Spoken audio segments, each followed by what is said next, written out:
Hello everyone, कैसे आप सब। आप सबका अपने चैनल में स्वागत है। आज मैं आपको मोरारजी देसाई की जीवनी के बारे में सुनाने जा रहा हूँ। तो शुरू करते हैं। मोरारजी देसाई भारत के स्वाधीनता सेनानी, राजनेता और देश के चौथे प्रधानमंत्री थे। वह प्रथम प्रधानमंत्री थे जो भारतीय राष्ट्रीय कांग्रेस के बजाय अन्य दल से थे। वही एकमात्र व्यक्ति हैं जिन्होंने भारत के सर्वोच्च सम्मान भारत रत्न एवं पाकिस्तान के सर्वोच्च सम्मान निशान ए पाकिस्तान से सम्मानित किया गया था। वह 81 वर्ष की आयु में प्रधानमंत्री बने थे। इसके पूर्व कई बार उन्होंने प्रधानमंत्री की बनने की कोशिश की, परंतु असफल रहे। लेकिन ऐसा नहीं है कि मोरारजी प्रधानमंत्री बनने के काबिल नहीं थे। वस्तुतः वह दुर्भाग्यशाली रहे कि वरिष्ठतम नेता होने के बावजूद उन्हें पंडित नेहरू और लाल बहादुर शास्त्री के निधन के बाद भी प्रधानमंत्री नहीं बनाया गया। मोरारजी देसाई मार्च 1977 में देश के प्रधानमंत्री बने, लेकिन प्रधानमंत्री के रूप में इनका कार्यकाल पूर्ण नहीं हो पाया। चौधरी चरण सिंह से मतभेदों के चलते उन्हें प्रधानमंत्री पद छोड़ना पड़ा। अब आपको उनका जीवन परिचय सुनाते हैं। मोरारजी देसाई का जन्म 29 फरवरी 1896 को गुजरात के बदेली नामक स्थान पर हुआ। उनका संबंध एक ब्राह्मण परिवार से था। उनके पिता रणछोड़ देसाई भावनगर में एक स्कूल अध्यापक थे। वह अवसाद से ग्रसित थे, अतः उन्होंने एक कुएं में कूदकर अपनी लीला समाप्त कर ली। पिता की मृत्यु के तीसरे दिन मोरारजी देसाई की शादी हुई।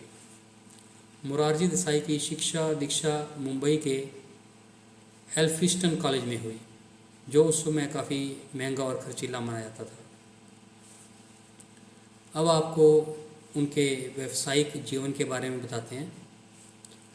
मोरारजी देसाई ने मुंबई प्रोविंशनल सिविल सर्विस हेतु आवेदन करने का मन बनाया, जहां सरकार द्वारा सीधी भर्ती की जाती थी।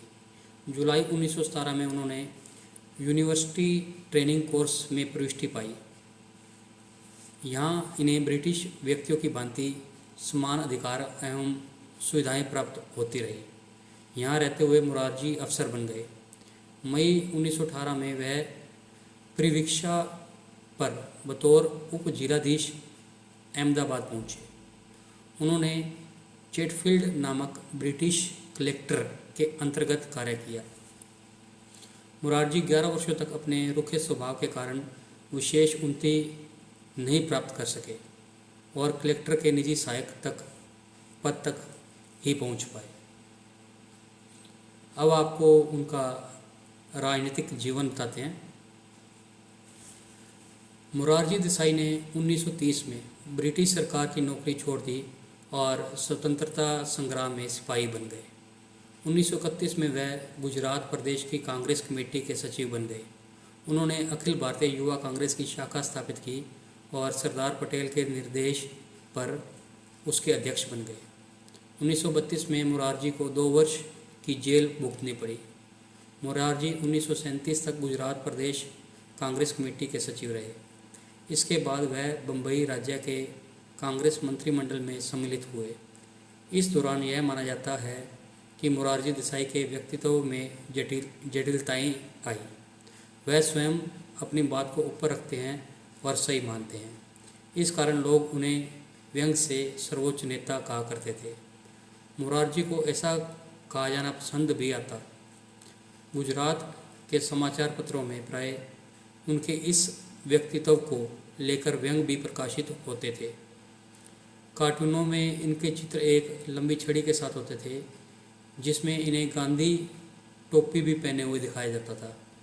इसमें व्यंग यह होता था कि गांधी जी के व्यक्तित्व से प्रभावित, लेकिन अपनी बात पर अड़े रहने वाले एक जिद्दी व्यक्ति। स्वतंत्रता संग्राम में भागीदारी के कारण मोरारजी देसाई के कई वर्ष जेल में गुजरे। देश की आज़ादी के समय राष्ट्रीय राजनीति में इनका नाम वजनदार हो चुका था, लेकिन मुरारजी की प्राथमिक रुचि राज्य की राजनीति में ही थी। यही कारण है कि 1952 में इन्हें बम्बई का मुख्यमंत्री बनाया गया। इस समय तक गुजरात तथा महाराष्ट्र बम्बई प्रोविंसी के नाम से जाने जाते थे और दोनों राज्यों का पृथक गठन नहीं हुआ था।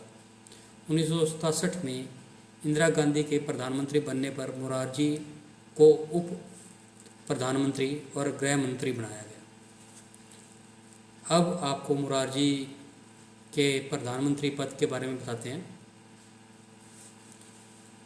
अमेरिकी राष्ट्रपति जिमी कार्टर के साथ मुरारजी देसाई का एक चित्र भी बहुत प्रचलित है।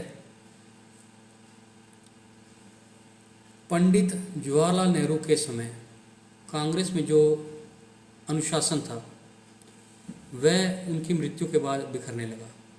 कई सदस्य स्वयं को पार्टी से बड़ा समझते थे। मुरारजी देसाई भी उनमें से एक थे। श्री लाल बहादुर शास्त्री ने कांग्रेस पार्टी के वफादार सिपाही की भांति कार्य किया था। उन्होंने पार्टी से कभी भी किसी पद की मांग नहीं की थी, लेकिन इस मामले में मुरारजी देसाई अपवाद में रहे। कांग्रेस संगठन के साथ उनके मतभेद जगजाहिर थे और देश का प्रधानमंत्री बनना इनकी प्राथमिकताओं में शामिल था। इंदिरा गांधी ने जब यह समझ लिया कि मुरारजी देसाई उनके लिए कठिनाइयां पैदा कर रहे हैं, तो उन्होंने मुरारजी के पर कतरना आरंभ कर दिया। इस कारण उनका शुद्ध होना स्वाभाविक था। नवंबर 1969 में जब कांग्रेस का विभाजन कांग्रेस आर और कांग्रेस ओ के रूप में हुआ, तो मुरारजी देसाई इंदिरा गांधी की कांग्रेस आई के बजाय सिंडिकेट के कांग्रेस ओ में चले गए।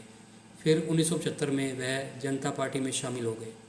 मार्च 1970 में जब लोकसभा के चुनाव हुए तो जनता पार्टी को स्पष्ट बहुमत प्राप्त हो गया, परंतु यहाँ पर भी प्रधानमंत्री पद के दो अन्य दावेदार उपस्थित थे, चौधरी चरण सिंह और जगजीवन राम। लेकिन जयप्रकाश नारायण, जो स्वयं कभी कांग्रेसी हुआ करते थे, उन्होंने किंग मेकर की अपनी स्थिति का लाभ उठाते हुए मुरारजी देसाई का समर्थन किया।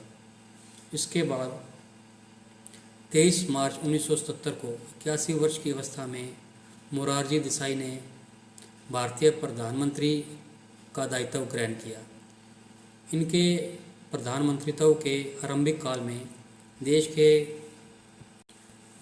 जिन 9 राज्यों में कांग्रेस का शासन था, वहाँ की सरकारों को भंग कर दिया गया और राज्यों में नए चुनाव कराए जाने की घोषणा भी करा दी गई। यह अलोकतांत्रिक और असंवैधानिक कार्य था।